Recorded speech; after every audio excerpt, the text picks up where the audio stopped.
Okay guys, here I have the classic ingredients here needed to make a rushti. So as you can see here, I have some potato which I'm going to grate.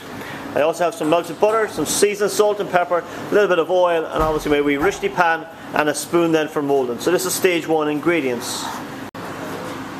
Okay, so now we have stage 2. What I've just done is I've finished grating my potato, and what I've done then is I've squeezed out the starch, okay, of this potato, so it's starch free.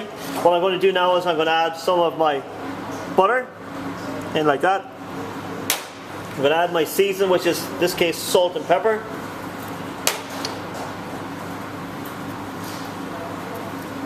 And then I'm going to combine my mix really well. You need to work quite quickly because your potato will start to brown as it reacts with the air, so you want to get it coated in your butter there and seasoned and on the go to make your rushtis quite quickly. So make them in batches here, not too big. Alright, so there's stage 2. Okay, so next stage here I have my little rushti pan. I've heated my rushti pan, I've added in my oil. So what I'm going to do now, I'm going to put quantity of my potato in and I'm going to pack it.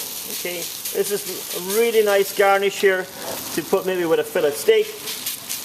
Okay, so what we're doing is we're packing it in now, pressing it out to the edges, okay, with my spoon. The spoon's a really good tool here when you're making rushtis. You can just put these on a frying pan, just a blob on, or ad hoc with no particular shape, but I think it's nice if you make a little cake. It just looks really, really professional and really nice. Other flavorings you could put through this if you had some sauteed onions through it. You could have some smoked bacon through it as well.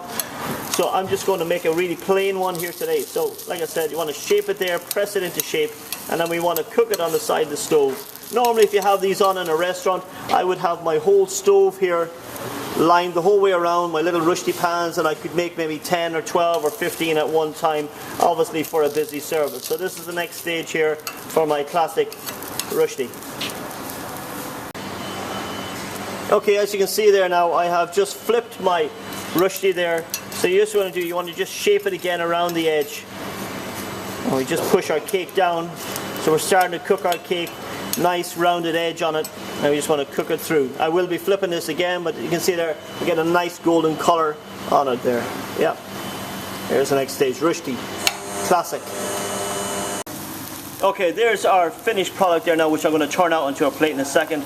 I've added a little bit of butter there just to make it nice and golden brown. So there we have a very classic potato rushti, which is fantastic garnish for any meat dish. Rushti.